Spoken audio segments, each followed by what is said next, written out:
सोच रहे होंगे आप, आखिर मैं किस चिंता में हूं। मेरी चिंता की वजह ये कहानी है।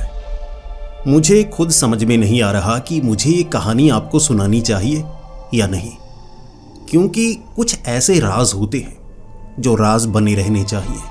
अगर उन राज से पर्दा उठ जाता है, हमारी धारणा बदल जाती है। जब आम लोगों की धारणा बदलती है ना, तब खौफ पड़ता है। हम अपनी ज़िंदगी में कुछ धारणाएं बनाकर अपनी ज़िंदगी को जीते हैं। हमें लगता है ये हो सकता है, ये नहीं हो सकता। लेकिन जब जो नहीं हो सकता वो होता है, हमारी धारणा बदल जाती है। और जब धारणा बदलती है, तब डर भी बढ़ जाता है। और आज की कहानी भी कुछ ऐसी है जो ना सिर्फ धारणा बदल सकती है, बल्कि डर को भी बढ़ा सकती है। इसीलिए मैं चाहता हूं, अगर आप कमज़ोर दिल वाले हैं तो इस वीडियो को यहीं पर छोड़ दीजिए। इस वीडियो को मत देखिएगा। लेकिन अगर आप हिम्मत वाले हैं तो ये कहानी आपके लिए ही है। ये कहानी इतनी खौफनाक और डरावनी है, मैं ये नहीं कहूँगा कि हेडफोन लगा लीजिए और कमरे की लाइट्स बंद कीजिए। मैं कहूँगा हेडफोन उतार दीजिए, ये वीडियो स्पीकर पर सुनिएगा और कमरे की लाइट जला लीजिएगा। कहीं आप इतने ज़्यादा ना डर जाएं कि आज रात नींद ही ना आए। तो अब बढ़ते हैं हमारी आज की कहानी की तरफ, क्योंकि ये वक्त हो रहा है डरने का। तो ये कहानी लगभग 40 साल पहले की है। 40 साल पहले उत्तर प्रदेश और मध्य प्रदेश के हिस्से में एक गांव हुआ करता था। साधारण गांव, वहां कभी भी कुछ ऐसा नहीं हुआ था। लेकिन वहां एक हरीश नाम का किसान था, छोटा किसान, जिसकी हो गई मौत। और उसकी मौत हुई थी नदी में डूबने के कारण। अब नदी के पास उसका खेत हुआ करता था, जहां पर वो खेती किया करता था। अब नदी के पानी का इस्तेमाल भी किसान थोड़ा थोड़ा करते ही है। तो नदी के पानी को किसी तरह से खेत तक लेकर आना और उससे फसल की बुआई करना, बिजाई करना, इस तरह हरीश किया करता था। लेकिन पता नहीं उसे शाम क्या हुआ, क्योंकि रात के वक्त जब फसल की रखवाली करने का वक्त आता तो एक तो हरीश की बहन थी, एक हरीश के पिता और एक हरीश की माँ। हरीश के पिता थोड़े बीमार थे कुछ समय से, तो ये काम हरीश ही संभाल रहा था कि मैं बड़ा हो गया हूँ, अब ये काम मैं संभालूंगा। लेकिन खेत में काम करते करते कैसे उसका पैर फिसला या क्या हुआ उसके साथ कि वो नदी में गिर गया। अब उसे तैरना आता था, बड़ी आसानी से तैर कर वो निकल सकता था, लेकिन वो निकल नहीं पाया। और उसके बाद अगले दिन गांव में ये खबर फैल गई कि जो हरीश है जी, वो तो नदी में डूबकर मर चुका है।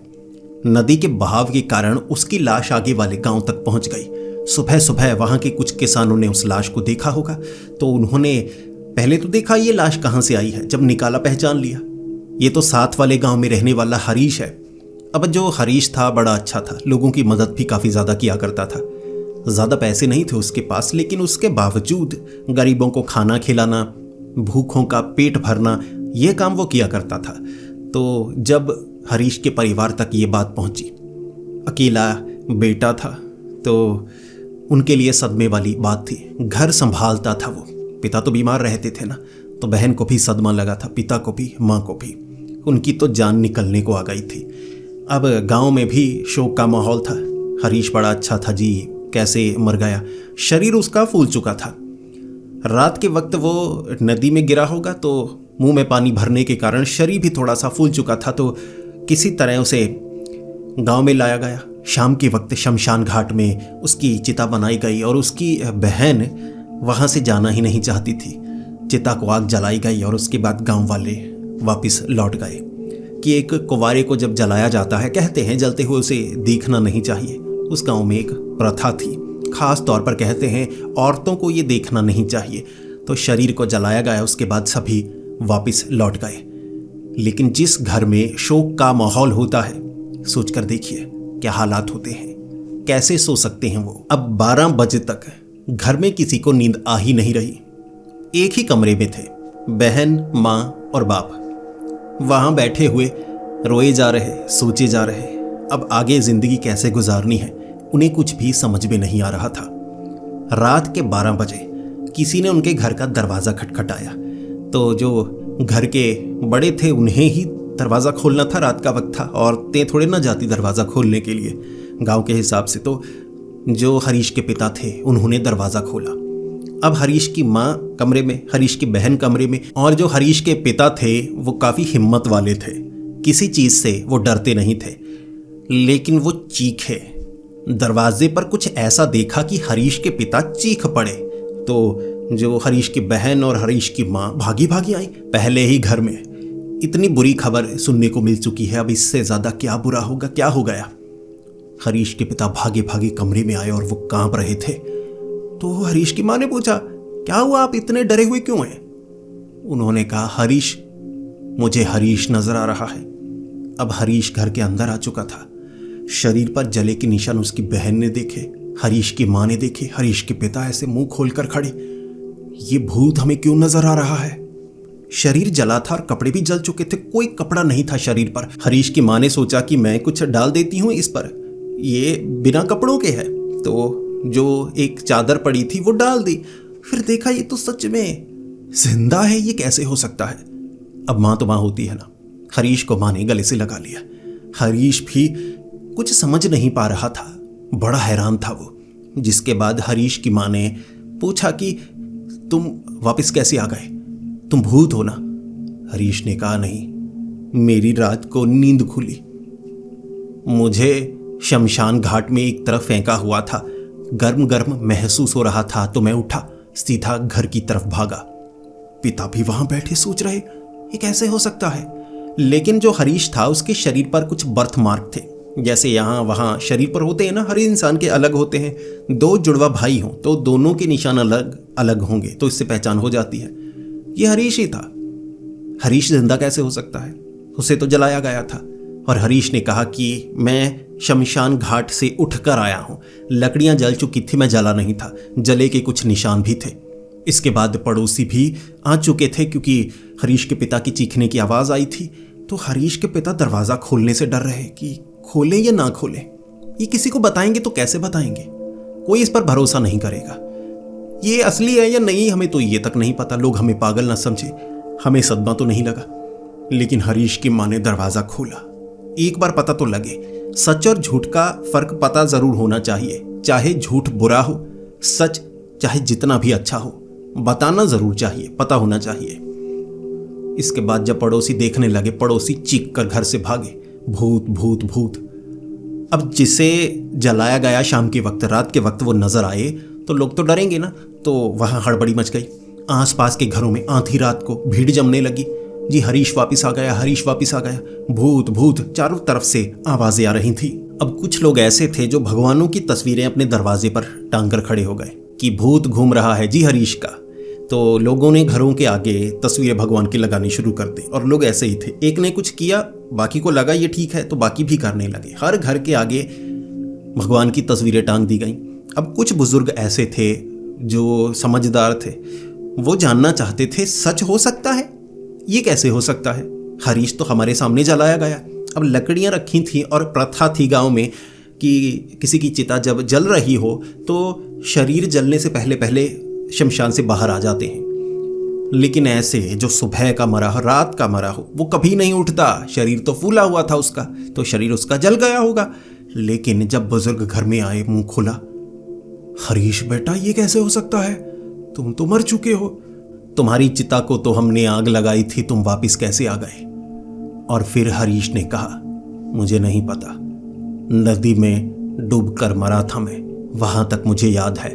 और उसके बाद बड़ी अजीब चीजें, जैसे वो नींद हो, जैसे वो सपना हो, मैंने बहुत कुछ देखा और वो बहुत ज्यादा डरावना था। जब सपना टूटा, मैं लकड़ियों के ऊपर था और शरीर थोड़ा थोड़ा जल रहा था। मैं सीधा घर की तरफ भाग कर आया हूं। बाकी मैंने सपने में क्या देखा वो मैं बताना नहीं चाहता, बड़ा भयानक था। तो जो बुजुर्ग थे वो छू छू कर देख रहे, ये भूत नहीं है, ये तो हमारा हरीश है। कपड़े उतारे गए, कई हिस्से शरीर के जले हुए थे।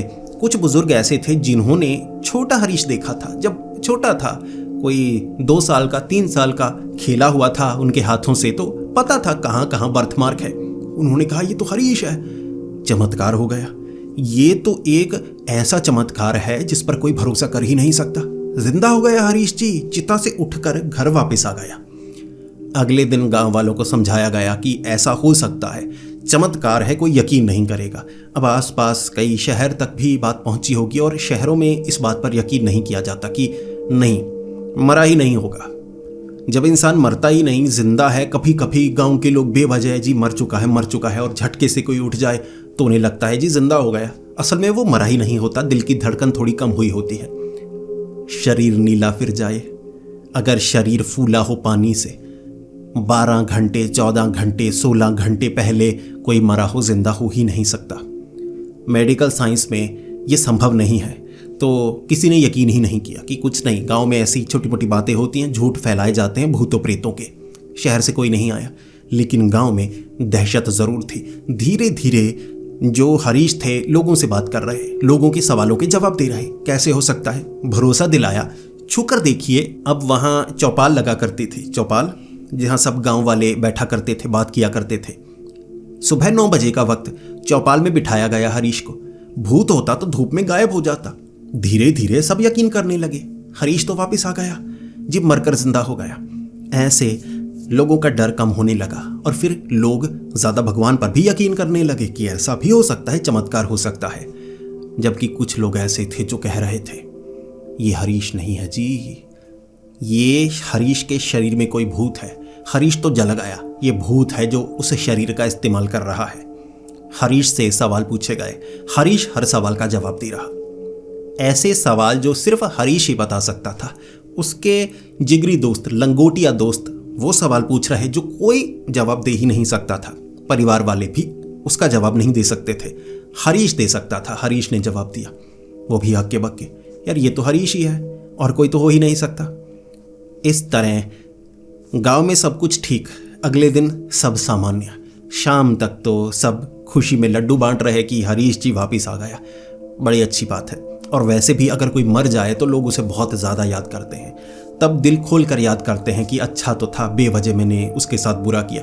फिर अचानक वो उठ जाए तो प्यार उमड़ पड़ता है, तो हरीश पर प्यार उमड़ पड़ा था। लेकिन दिन भर सब कुछ ठीक रहा। रात के वक्त एक अजीब चीज़ हुई। अब हरीश अपने घर के आगे खड़ा, बहुत खुश था लेकिन उदास भी था। एक उदासी सी उस पर छाई हुई थी। ये उदासी ऐसी थी जैसे मौत ने उसे बदल दिया हो। तब हरीश की बहन की नज़र हरीश पर पड़ी। वहाँ बड़ी लालटेन वो घर के आगे लगा कर रखते थे, तो उससे आसपास बहुत ज़्यादा रोशनी रहती। हर किसी की परछाई बन रही सिवाय हरीश के। हरीश खड़ा, कोई परछाई नहीं, उसकी परछाई मौजूद नहीं। बहन डर गई, जिसके बाद बहन ने माँ को बताया, पिता को बताया। बाकी लोग देखने लगे, हरीश की तो परछाई नहीं है जी। चमत्कार, शायद इसका शरीर जिंदा हुआ है, इसकी परछाई नहीं। अलग अलग लॉजिक, लेकिन बीच बीच में हल्की फुल्की परछाई कभी नजर आती है और ज़्यादातर तो परछाई बनती ही नहीं रात के अंधेरे में। लोग इससे भी घबरा रहे थे कि क्या चीज़ है, ये बड़ी अजीबोगरीब घटना है। और उस रात फिर हरीश घर में आराम से सोया। परिवार वाले तो बातें करना चाहते थे, याद ही बहुत ज़्यादा आ रही। लेकिन अगली सुबह एक और खबर सुनने को मिल गई। अब इस गांव में एक हट्टा कट्टा पहलवान रहता था, बड़ा तगड़ा पहलवान था। वो कोमा में चला गया जी। वो मर चुका है या जिंदा किसी को पता ही नहीं, और बड़े अजीब तरीके से। उसके घर में एक पेड़ लगा था अमरूद का। अब अमरूद के पेड़ की टहनी में उसकी गर्दन फंसी, जैसे 2 टहनियां हों। अब यहाँ गर्दन ऐसे फंसी हुई, जीभ बाहर निकली हुई थी। दिल की धड़कन तो चल रही थी, वो जिंदा था। ना तो वो बोल रहा था, ना कुछ कर रहा था। अब जो छोटे गांव है ना, वहाँ कोई ज़्यादा बहुत घटनाएं नहीं होती। ऐसी कुछ अजीब डरावनी घटना कभी होती है दशकों में। अब ये एक चमत्कार था हरीश का ऐसे उठना। छोटे मोटे हादसे होते थे, किसी का ऐसे हादसे में मरना भी बड़ी बात होती। कोई इस तरह से जीभ बाहर निकली है, शरीर नीला पड़ चुका है, जिंदा है, मरा नहीं, लेकिन कोमा में है, बात नहीं कर रहा जी। अब वो पहलवान वहाँ लिटाया गया, जिंदा ही था, धड़कन तो चल रही, ना खाना खा रहा, ना कुछ कर रहा, आंखें बंद। सपने में डॉक्टर के पास उसे भेजा गया, लेकिन हालात उसके ऐसे ही थे। शाम तक उसकी मौत हो गई।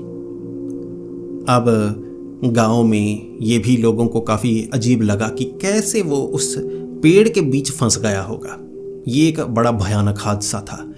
लेकिन डर तो गांव में बढ़ रहा था ना कि जी एक मुर्दा उठकर आ गया और एक जिंदा मर गया, क्या दोनों का कोई लिंक हो सकता है? डर तो था, लेकिन बात सिर्फ सुनने में ही ठीक लग रही। असल में ऐसा थोड़ी ना हो सकता है, वो तो अपने घर में था, घर से बाहर नहीं निकला, इधर हादसा हो गया, क्या कोई लिंक हो सकता है? बस सोच में था लोगों के। अब अगले दिन आसपास के कुछ लोगों को, बाबा, पुजारी जी और भी साधु बाबा, उन्हें पता लगा था, तो वो मिलना चाहते थे हरीश से। हरीश किसी से मिलना नहीं चाहता था, लेकिन फिर भी गांव वाले कहने लगे कि संत आए हैं, संतों से मिलना बुरी बात नहीं होती, चाहे जैसा भी अनुभव हो, वो जानना चाहते हैं तो तुम बता सकते हो। तो वो साधु संत, देखो वैसे वो लाइन में नहीं लगते, अब वो लाइन में लगे, इकट्ठे बैठे, सवाल ऐसे पूछ रहे कि कोई सामने ऐसा है वो ज्ञान रखे हुए जो उन्हें नहीं पता है, वो जानना चाहते हैं। तो वो सवाल पूछ रहे कि हमें तुम जिंदा हो गए, कैसे हो गए, उससे कोई फर्क नहीं पड़ता। जब तुम मर चुके थे और जिंदा हुए उससे पहले, उसके बीच क्या हुआ, क्या देखा तुमने? तो हरीश बताने लगा। सबसे पहले तो ऐसा लगा था कि जैसे वो नदी में कि आंखों के सामने सुरंग बन रही है। दर्द तो हो रहा था, लेकिन धीरे धीरे वो दर्द गायब होता चला गया और ऐसा लगा मैं एक सुरंग में हूँ। शरीर बड़ा हल्का था, या शरीर महसूस ही नहीं हो रहा। फिर उस सुरंग के पार कुछ ऐसा था जहां बहुत भीड़ थी, बहुत भीड़, इतनी ज्यादा भीड़ कि जिस दिशा में देखो भीड़ ही भीड़। वो चिल्ला रहे थे, वो चीख रहे थे, उनकी कामनाएं मुझे दिख रही थी, उनकी भावनाएं मुझे महसूस हो रही थी। वो वापिस आना चाहते थे, वो वापिस आने की इच्छा रखे हुए। ऐसे साधु संत बातें सुनते गए और जो हरीश था कई कहानियां सुना रहा कि मुझे एक बच्ची भी नजर आई थी। वो बच्ची छोटी उम्र की थी। कई कहानियां सुनाई और हर कहानी में सब यही कह रहे कि मरने के बाद ये नजर आया, वो गुफा के पार वो दुनिया जहां इंसान की रूह चली जाती है, आत्मा चली जाती है। वो देखा हरीश ने, क्योंकि रूह आत्मा से सही से देखा नहीं जा सकता, महसूस किया जा सकता है, उसकी भी तो आत्मा ही थी। तो ये देखा, सब यही कह रहे थे तुम वापस कैसे आए, वो क्या था? हरीश ने कहा उसे नहीं पता। सब वापस आना चाहते हैं, कुछ इच्छा के तौर पर, कुछ बदले के तौर पर, वापस सब आना चाहते हैं, लेकिन उसे कैसे मौका मिला वो नहीं जानता। जैसे कुछ ऐसा था जो हरीश बता नहीं रहा। अब हरीश की जो बहन थी बचपन से उसके साथ थी। हरीश कब सच बोलता है कब झूठ बोलता है पता चल जाता है। सब कुछ सच बोला, लेकिन उसके चेहरे पर शिकन थी जब उसने अंत में बताया कि वो वापस कैसे आ गया। बहन ने कहा तुमने बताया क्यों नहीं? हरीश ने कहा क्या नहीं बताया? उसकी बहन ने कहा तुम्हें पता है वहां तुम वापस कैसे आए, वो तुम्हें पता है। तुम्हारे चेहरे की शिकन, तुम्हारे कांपते हुए होंठ, तुम्हारे हिलते हुए हाथ ये बयां कर रहे हैं, तुम जानते हो लेकिन झूठ बोल रहे हो। जिसके बाद जो हरीश था उसने अपनी बहन से कुछ समय बात नहीं की और कह दिया मुझसे बात करनी है तो इस टॉपिक पर बात मत करना। तुम मुझसे ये सवाल कभी नहीं पूछोगी और कोई सवाल पूछे मैं जवाब नहीं दूंगा, ये तुम्हें जानना नहीं है। जो मुझ तक है वो मुझ तक रहे, जो राज है वो राज रहे। फिर हरीश की बहन ने सवाल नहीं पूछा कि मेरे भैया वापस आ गए, बस यही बहुत है। वो शरारत कर रही थी लेकिन शरारत छोड़ दी उसने। जिसके बाद जो हरीश था बहुत उदास रहता। अब वो रात तो निकल गई। अगली सुबह एक और दर्दनाक घटना हो चुकी थी। अब इसी गांव में एक जमींदार था, हट्टा कट्टा 6.5 फुट का जमींदार, अकेले रहता था और मुर्गी पालन भी करता था। अब उसकी लाश सुबह सुबह मिली।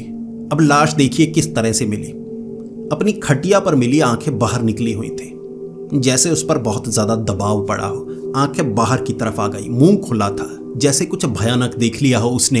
अब इस तरह उसके शरीर की हालत थी। शरीर नीला पड़ चुका था, लेकिन शरीर पर गला घोंटने के या जहर देने के कोई निशान नहीं थे, कोई फफोले बने हो, कुछ ऐसा जैसे खून बंद कर गया, या कुछ ऐसा देखा कि झटका लगा और वो मारा गया। अब ये देखने के बाद पहले तो हरीश का मरना जी हादसे में बड़ी घटना थी, बचकर आ गया, चमत्कार। अब उसके बाद वो पहलवान का मरना, वो भी अजीब हादसा जिसने गांव को बिल्कुल बिखेर कर रख दिया। अब ये जमींदार का मरना, ये तो सबसे भयानक था। उसने क्या देखा रात को जिससे वो डर गया? लोग शक करने लगे थे हरीश पर कि ये मरकर जिंदा हुआ है। कहते हैं जो चिता से उठकर आता है बहुत कुछ जानता है, और चिता से उठकर आने वाला अकेला नहीं होता, अपने साथ बहुत कुछ लेकर आता है। जो उसके साथ है ये वो कर रहे हैं। यमदूत, जब कोई मरने वाला होता है यमदूत उसके साथ होते हैं। किसी तरह हरीश ने यमदूतों को चकमा दिया है और यमदूत इसके आसपास घूम रहे हैं। ये खुद तो मरेगा, दूसरों को भी लेकर जाएगा। अब ये खौफ गांव में था। कोई हरीश से बात नहीं करना चाहता था और हरीश यही चाहता था। हरीश अकेला रहना चाहता था।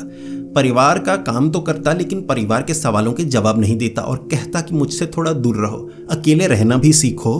क्या पता कल मैं मर जाऊं, अकेले तो रहना होगा, लेकिन मरने से पहले पूरे काम करके जाऊंगा, सारे के सारे काम करके जाऊंगा। इस तरह हरीश रात को जिसकी परछाई ना मनती।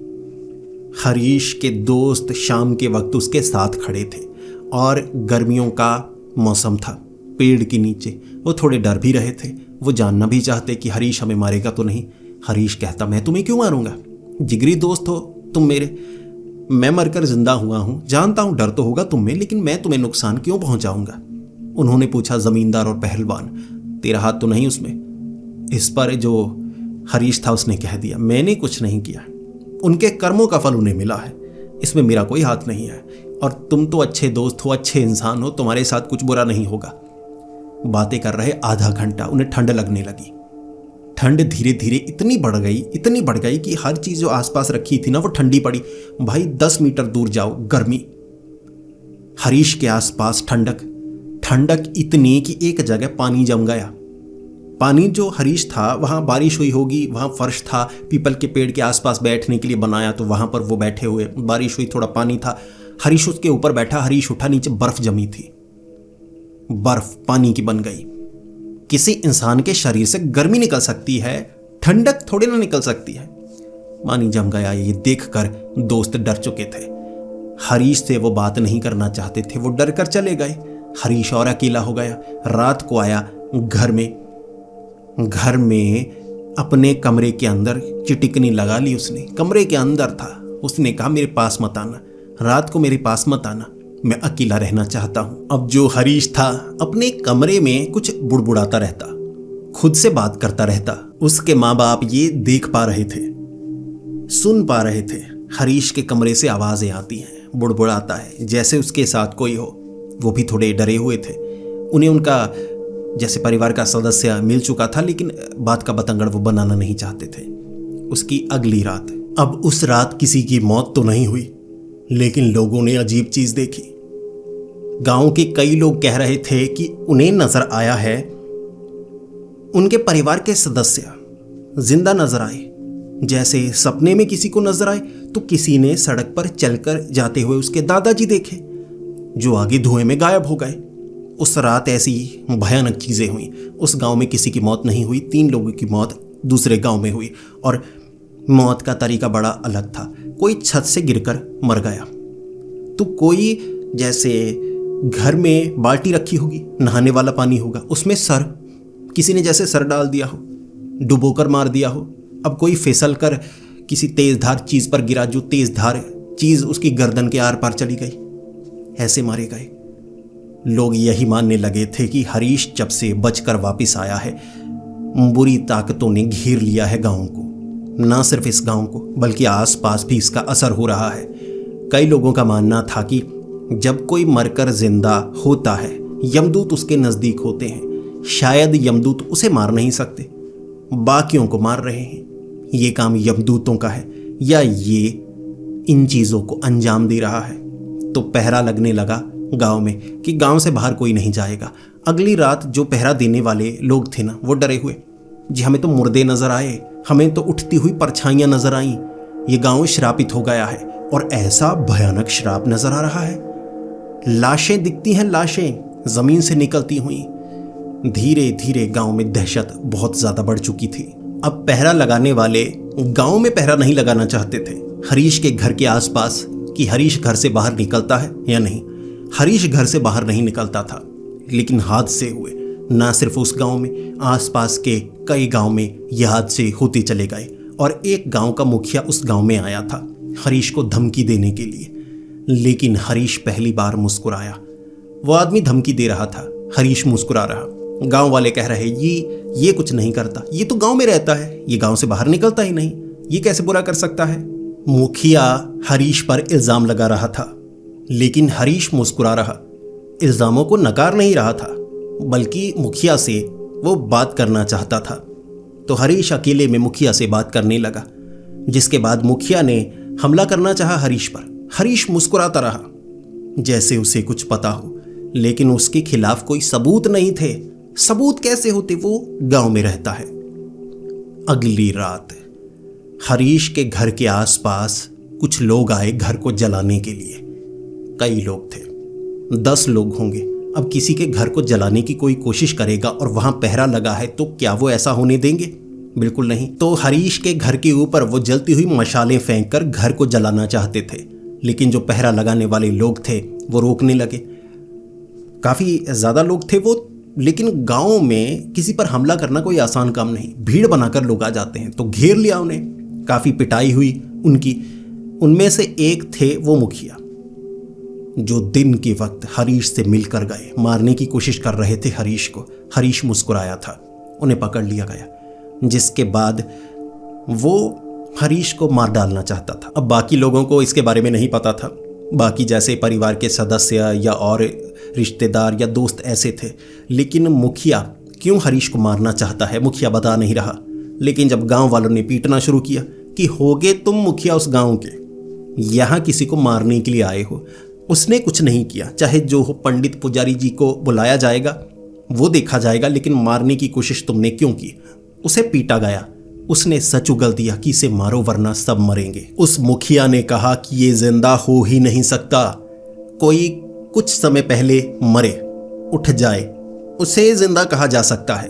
जो इतने लंबे समय तक मरा हो वो उठ नहीं सकता। मैंने कई बाबाओं से, डॉक्टर से बात की है।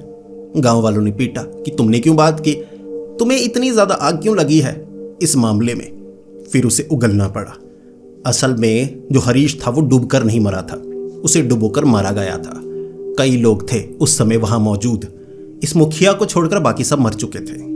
वो पहलवान, वो जमींदार, ये सब थे जो जमीन को हड़पना चाहते थे। अब उससे कागजात अपने नाम पर करवाना चाहते थे, क्योंकि वो जमीन थी कीमती, नदी के साथ वो लगती थी और हरीश वहां खेती आसानी से कर पाता था। उन्हें गुस्सा था, जिसके बाद उन्होंने हरीश को पकड़ा, पीटा नहीं बल्कि नदी में डुबोकर मारना चाहा और उसके बाद उसे डुबोकर मारा। इसीलिए जो हरीश की लाश आगे वाले गांव में मिली, अब वहां नीचे बांधे रखा लाश को, जिसके बाद जो काम करने वाले कुछ मजदूर थे उन्होंने देखा और ये कुछ लोग वहीं पर थे, तो इन्होंने निकाली लाश, कह दिया ये मर गया जी, आगे से आया होगा। चालाकी दिखाई थी। मुखिया ने सब कुछ कबूला। मुखिया उस समय गांव में भी आया था देखने के लिए, चिता जलती हुई देखने। उसे लगा था काम आसान हो गया, परिवार वालों को डराऊंगा, उसके बाद क्या होगा कि जमीन बड़ी आसानी से नाम हो जाएगी। हरीश के पिता तो बीमार हैं। अब ये सब सुनने के बाद गांव वाले डरे हुए। मुखिया को तो पीटा गया था, लेकिन मुखिया का कहना था मैंने सबसे पता कर लिया है, ये बदला लेने के लिए हरीश नहीं आया है बल्कि एक शैतान आया है, और ये शैतान मुझे नहीं मारेगा, उन लोगों को नहीं मारेगा, गांव को जला देगा, गांव को खत्म कर देगा। इसे मार डालो, ये मुर्दा उठा है मुर्दा, इसे नहीं मारोगे तो गांव वाले मरे जाएंगे। हरीश का कहना था ऐसा नहीं होगा, परिवार का कहना था ऐसा नहीं होगा, लेकिन गांव वाले समझ पा रहे। वहां वो जो मुखिया था ना, उसके साथ कुछ ऐसे बाबा वगैरह लोग भी थे। उन्होंने कहा ऐसा होगा। दबाव बनाया गया गांव के ऊपर कि हरीश को खत्म करना होगा, लेकिन ये तो एक कत्ल होगा। लेकिन गांव वालों में ये सहमति बनी कि इसे पेड़ के साथ बांधा जाएगा, इसे नहीं छोड़ा जाएगा, ना खाना दिया जाएगा, ना पीना दिया जाएगा, जब तक ये सच नहीं बोलता। हरीश के परिवार वाले नाक रगड़ते रहे, माफ़ी मांगते रहे, छोड़ दो, इसने कुछ नहीं किया।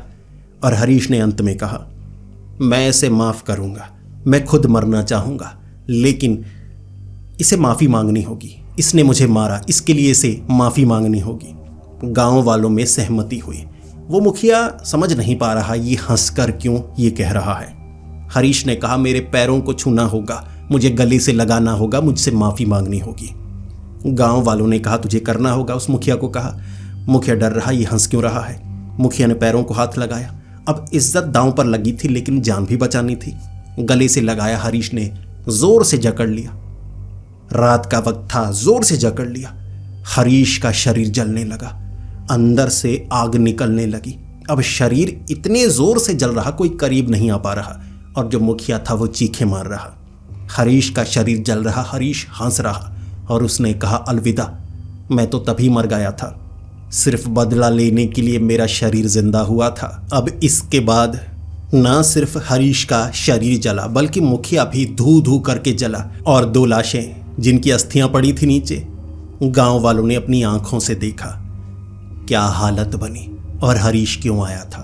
क्यों वो सच बताना नहीं चाहता था? मौत के बाद क्या होता है वो राज उसने राज बनाए रखा। झूठी कहानियां सुनाता रहा, कुछ हद तक सच भी हो सकती है, लेकिन पूरी बात नहीं बताई। वो हरीश ही था, जाते जाते अलविदा कह गया, बदला भी ले गया। उसके बाद से गांव में बहुत ज़्यादा दहशत रही, लेकिन गांव वालों को यह तसल्ली भी रही कि अन्याय कहीं पर हो तो अगर अन्याय ज़्यादा बढ़ जाए तो चमत्कार होता है, और उस चमत्कार से जिसने अन्याय किया होता है उसे सज़ा भी मिलती है। जिसके बाद परिवार वालों ने भी माना कि हरीश तभी मर गया था जब सबने शोक मनाया था। तो दोस्तों, अब आप बताइए, आपको ये कहानी कैसी लगी? क्या इस कहानी ने आपकी धारणा बदली? कभी कभी चमत्कार होते हैं, और वो चमत्कार व्यर्थ नहीं जाते। उन चमत्कारों के पीछे कोई कारण होता है। बस वो छोटा चमत्कार होना ही कार्य नहीं होता, कार्य उसके पीछे छिपा होता है, और वही तो एक राज होता है। उस राज से पर्दा कभी नहीं उठना चाहिए। कुछ रहस्य ही बने रहने चाहिए। इसी में सबकी भलाई होती है। आपको ये कहानी कैसी लगी नीचे कमेंट्स में ज़रूर बताएं। अगर ये वीडियो आपको पसंद आई तो इसे लाइक कीजिए, बहुत ज़्यादा पसंद आई तो दोस्तों के साथ शेयर कीजिए। ये जानकारी सब में बांटिए, मिलकर डरिए। अगर आपको ऐसी ही वीडियोस देखना पसंद है तो हमारे इस चैनल को सब्सक्राइब कर लें। तो मिलते हैं अगली वीडियो में, तब तक के लिए डरते रहें।